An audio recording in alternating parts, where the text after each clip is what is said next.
Proyektong Daniel Padilla at Catherine Bernardo nga ba ang tinutukoy ng ABS-CBN patungkol sa pasabog nito ngayong taong 2026? Alamin natin yan. But before that, if you haven't subscribed yet to my YouTube channel, please don't forget to like, share, and subscribe at i-hit mo na rin ang notification bell for more showbiz updates. Bago tayo, of course, magpatuloy sa ating updates for today's video, of course, nais kong pasalamatan kayo for always watching and trusting this channel. Thank you so much sa inyong laging panonood at palagi ang pagsubaybay sa mga updates po natin. Maraming salamat po. At ngayong araw, bago ang lahat, pag-usapan natin ito dahil star-studded ang naganap na isang golf tournament na inatinan o dinaluhan ni Sanjo Marudo, Daniel Padilla at iba pang celebrity na nag-golf tournament. Star-studded ang unang Vineyard Cup na ginanap sa Vineyard Golf Club sa Tanawan, Batangas mula December 4 hanggang December 6. Pinangunahan ni Daniel Padilla, Sanjo Marudo at Yabs Acercon ang star-studded golf event kasamang iba pang aktor, atleta at personalities na sabik na makipagbakbakan sa friendly tournament.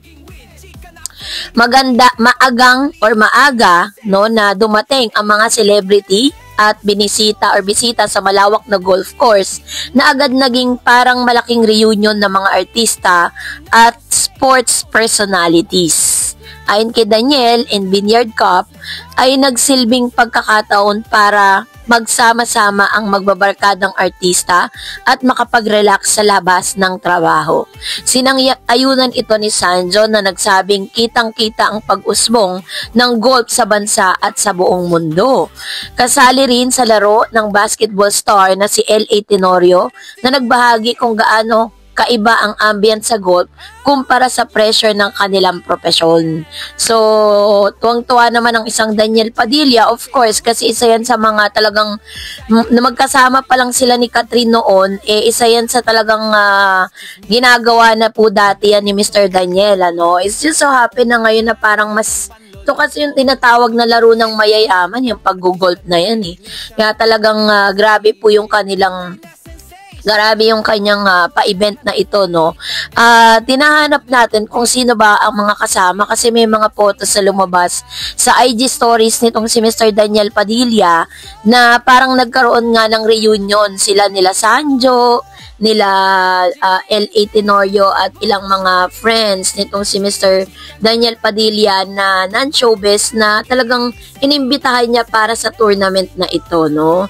So kitang-kita talaga na grabe po yung kanilang banding dito at tuwan-tuwa din ang ilan sa mga naroroon dahil ang dami po mga viewers, ang dami mga nanonood during that time, 'di ba? Pero mas nakakatuwa po ang ilan sa mga balitang inilabas kamakailan lang ng ni Miss Cory Bidanes kasama ng ilang mga executives dito sa ABS-CBN dahil kinumpirma po nila na si Daniel Padilla ay may pasabog soon.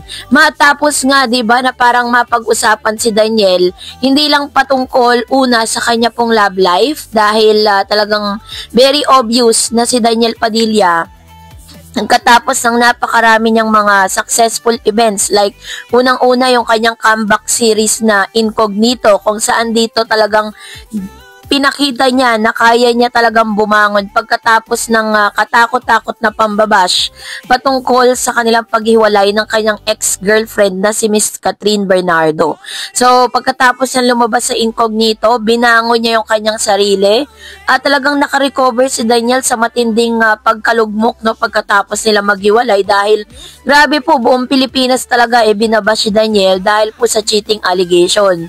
Pagkatapos nito, nagkaroon po ng parang rumors about Kayla Estrada and Daniel, ano, dahil pagkatapos ng Incognito po nila, madalas na po silang mataan na magkasama sa mga iba't ibang mga lakad, events, maging sa mga malls. Kumbaga, hindi nila sinisikreto yung mga bagay na ito.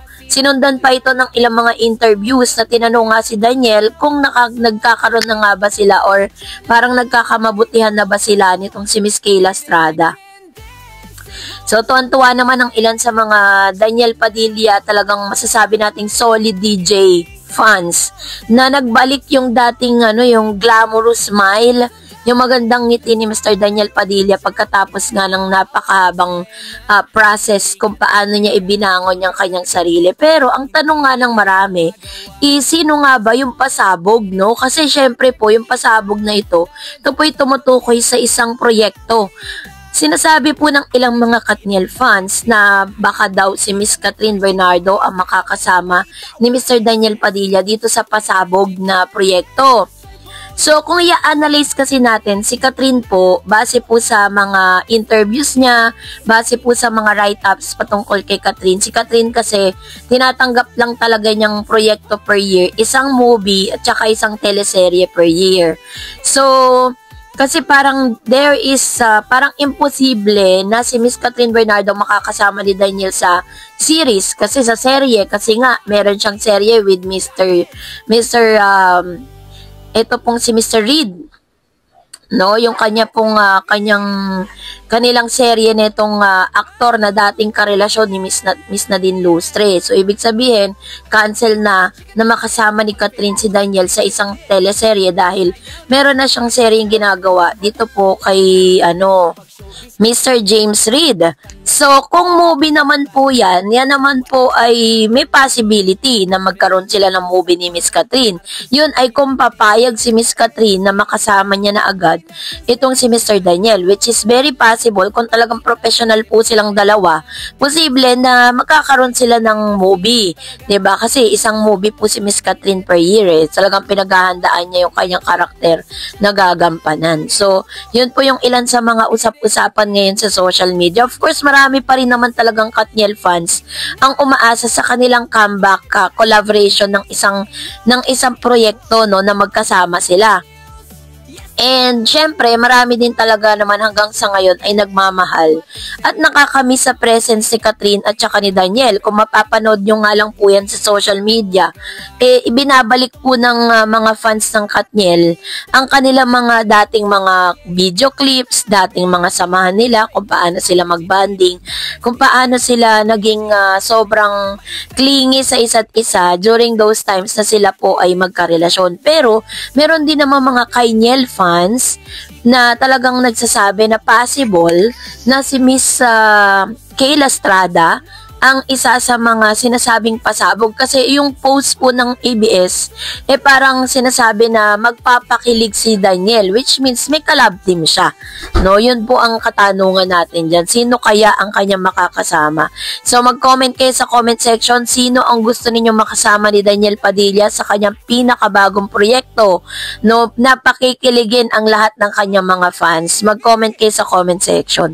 And that's it for today. For more videos and updates, please don't forget to like and subscribe, and please don't forget to follow my Facebook page, Dareds TV and Dareds channel. God bless everyone. Kapag showbiz chismis, TikTok ka na tumutok, siguradong totoo.